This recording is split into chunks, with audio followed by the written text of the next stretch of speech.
Let's talk briefly through permissions and security in your SharePoint 2010 site. To talk about this, we're going to use this example site collection. The site collection has a parent site, the Middle-earth site, and 3 subsites. Here are the URLs of what those sites might look like. So Middle-earth is the top level site. It's important to note that a site collection administrator has all rights. No matter what rights we set in the subsequent sections, the site collection administrator is going to be able to do everything within the site collection. And the first site collection administrator can add other site collection administrators. When you order the site from OIT, we will set 2 site collection administrators. Those 2 site collection administrators are kind of special, and so they're called site collection owners. They're the ones that will receive some automated emails from the system if you are getting too close to using up all of your space, or if somebody asks for permission to get into a site, or if the site collection is set up to automatically delete old sites that aren't used anymore. Those are the ones that will get those warnings. So the first 2 site administrators that OIT configures for you have a little extra notification via email than the other site collection administrators, but all of them will have all rights. So keep that in mind as we talk about the rest of these permissions.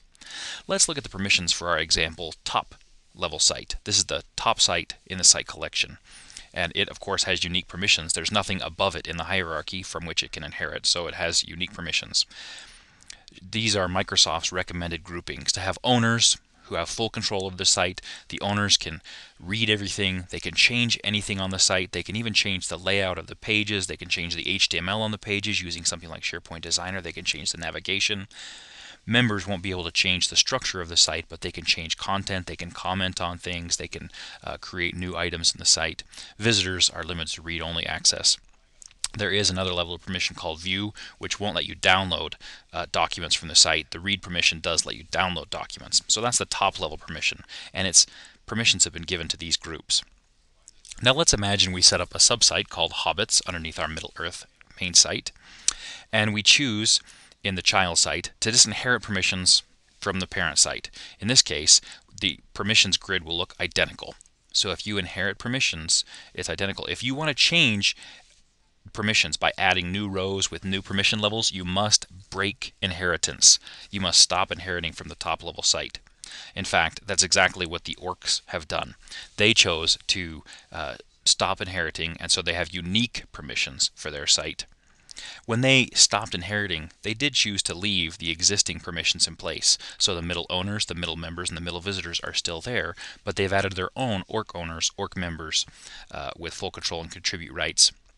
And they also use the Campus Active Directory group, the BYU Elves group, to give view rights. You remember the view rights can only view things on the web or render documents in the browser. They can't download any documents to view them. So the cool thing here is that even though they have unique permissions, they are inheriting these permissions from the top level site. They are not inheriting permissions, but they are inheriting group memberships.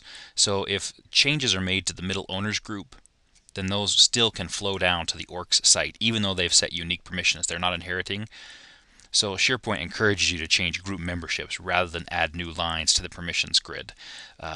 So if I go and add a new member to the middle's members group, they'll still have rights on the orc site, even if I do that after the orcs broke off in inheritance.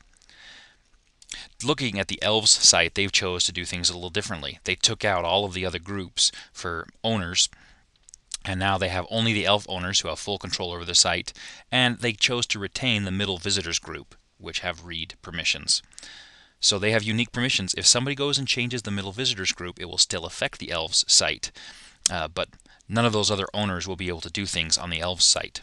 The site collection administrators will still have full permissions within the Elves site, but nobody from the middle owners or the middle members groups will be able to access the Elves site. They will be totally locked out.